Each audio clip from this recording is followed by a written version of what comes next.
Okay, YouTube, so now that I've used up my 4 free oil changes upon purchasing this truck, this is going to be my first time doing it myself, in this particular vehicle.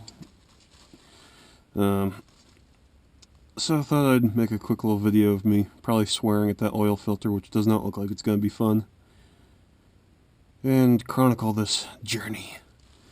So like my 24 valve and my 12 valve, just 3/8 drive ratchet, or in this case breaker bar, fits right in the drain plug, and it's loose.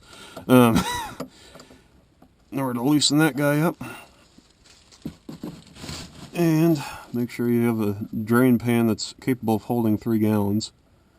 Otherwise you're going to be in for a quick drain plug reinsertion while you try to find another canister to hold oil. Of course, this is one of those deals where it doesn't want to dribble out slowly when you get the thing loose. It just all or nothing, and then at the very last second, oh, come on. You know you want to. There we go. Nice and black. I'm probably going to have to reinsert that. Let the oil pan catch up. Yeah. It's a good thing I'm not in California, because apparently then I would have gotten cancer from having this oil in my hand. So being on the other side of the country, it makes it safe, you know. You don't need latex gloves or anything. Not saying latex gloves are a bad idea at all. Realistically, I should be wearing them. The oil that I'm draining out of this truck right now has a little over 8,300 miles on it. According to the owner's manual, you can theoretically go for 15,000 or 6 months between oil changes. With full emissions equipment in place, I might just be overreacting, but I'm going to do it a little bit sooner. Realistically, I was trying to do it halfway at 7,500, just because of the amount of idling and low speed driving this thing does, and thus more regen cycles. Wanted to change out the oil sooner rather than later. Not saying that's a necessity, but just my personal opinion how I'm going to operate the vehicle and do my oil change intervals. Alright, now she's slowed right down to a trickle.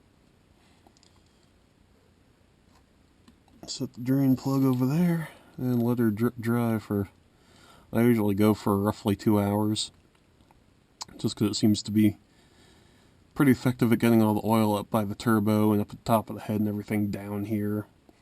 So yeah, I'm going to let this thing drip for, like I said, quite a while, and we'll go up top side and start down the oil filter. And here's a quick shot of the products I'm going to be using today on this oil filter, oil and oil filter change. Got a Mopar oil filter, product number MO-285. I just got a good deal at the dealership for that filter, so that's why I'm using that. Realistically, I would be using a Fleet Guard Stratopore filter instead, as theoretically, anyway, it provides better filtration. And also that filter is technically a Fleet Guard product, same as the underhood fuel filter. And for oil, today I'm going to be using Mobil 1 540 full synthetic oil for hard-working diesel trucks. And I love their Grand Theft Auto 5 looking pickup they got going there in the front. From the dealer, these trucks, they put a Shell Rotella in, and per the manual they recommend that you put in 540 weight for the winter and 1540 weight for summer use. I just went with Mobil 1 just because it was on sale, and there's absolutely nothing wrong with it. It's not like Rotella is that much superior, or this is that much superior. Either way, they're pretty much the same thing. So, I mean, some people will disagree, but that's just my opinion and my truck, so that's what I'm going to be putting into it. If you're worried about warranty concerns, then I would use Shell Rotella and the Mopar filter. So this is where it looks like it's going to get fun, trying to get this filter through this hole here. Realistically, every other Cummins-powered Dodge I've worked on, I've always gone in through the top to get to the oil filter, but I have this AFE intake. which supplants the, well, I think it was a 3-piece intake tube deal to the air filter box originally, and they give you a 1-piece to go the same span. They also have you put in the mass airflow sensors, I believe is what these are. Stick them in there. So trying to get this off in order to get at the filter from up top is kind of a pain in the ass now, to put it mildly.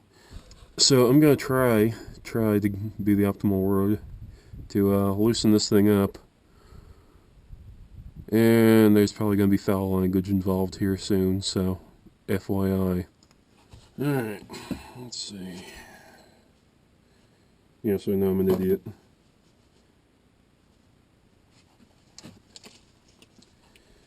Because I know if I don't do that, I'll get halfway in here. But wait, am I tightening that? Yeah. Yeah, that's not half bad at all. Yeah, well shit.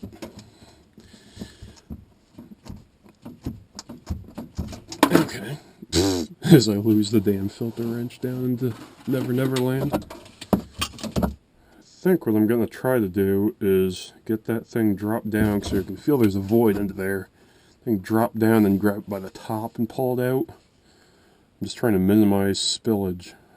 I know I'm going to make a friggin' mess. What the hell? Let's go in balls deep and see how much catastrophe we can have here. Alright, you. Giggity. Is that gonna spill? Oh yeah, it is. Okay, I have an idea.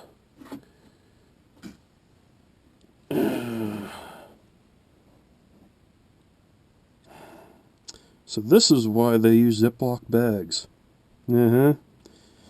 As I pour oil all over the front end of my truck. Oh well, rust proofing.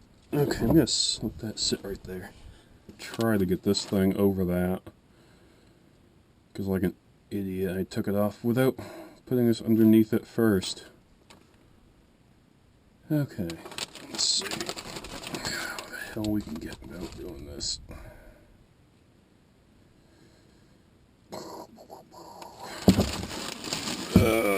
Just do it. Like Nike says, right? Just stuff that in there and get it all bunched up, and then, yeah. So I'm trying to do everything one-handed because I don't have enough room to get a second hand in there. Come on, you slippery son of a bitch.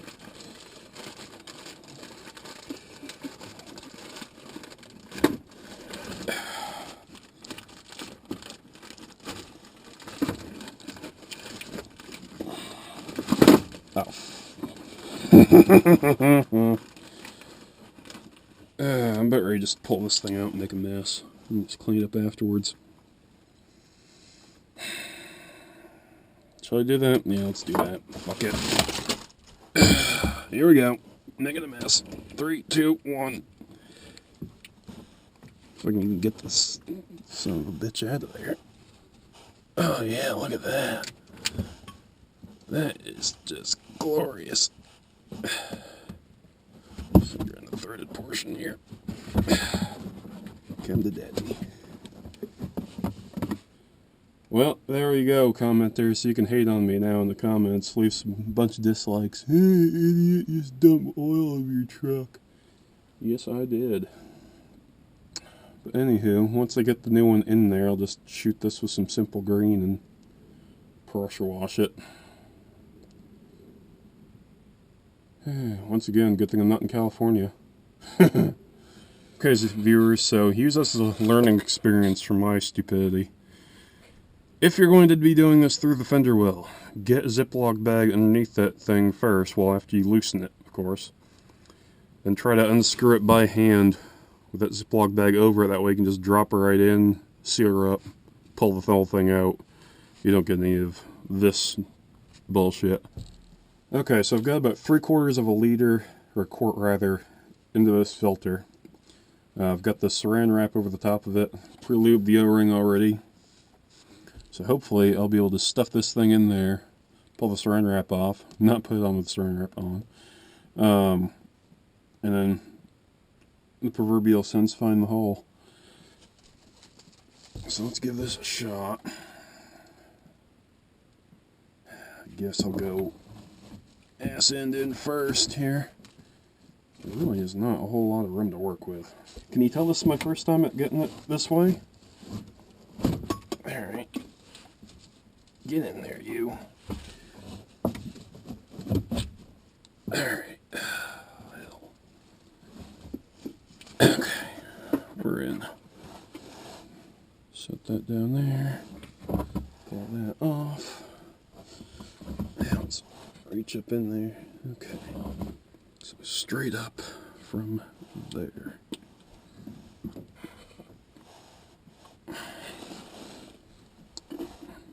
Straight up, he says. Ooh, I feel something. Got it. Ugh. Freaking arm needs a break. Holy shit. Well, we'll let this thing keep on dripping for a while, and then we'll top her up with fresh oil. So I've let the truck finish draining, got the drain plug reinstalled, got the filter reinstalled, and so now, my handy funnel, refill the engine with the rest of this gallon of motor oil plus 2 more gallons, and then we'll fire up, check for leaks, reset our oil life monitor, and be good to go. And so now we're going to be going into the vehicle info menu and resetting the oil life countdown timer. And if you have TPMS sensors in your tires, you won't get that message. But since I don't, I do. So we're going in here. We're going to go up, up, up, up, and over to here. As you can see, my oil had 8,349 miles on it. According to Chrysler, like I said, they suggest 15,000 to 6 month oil change intervals. I'm doing it more frequently just because of my less than ideal driving as far as a DPF equipped truck is concerned. So if we press and hold the arrow going towards the center of the steering wheel, goes back up to 100%, you're good to go. So hopefully this is semi-helpful to some of you guys out there watching this.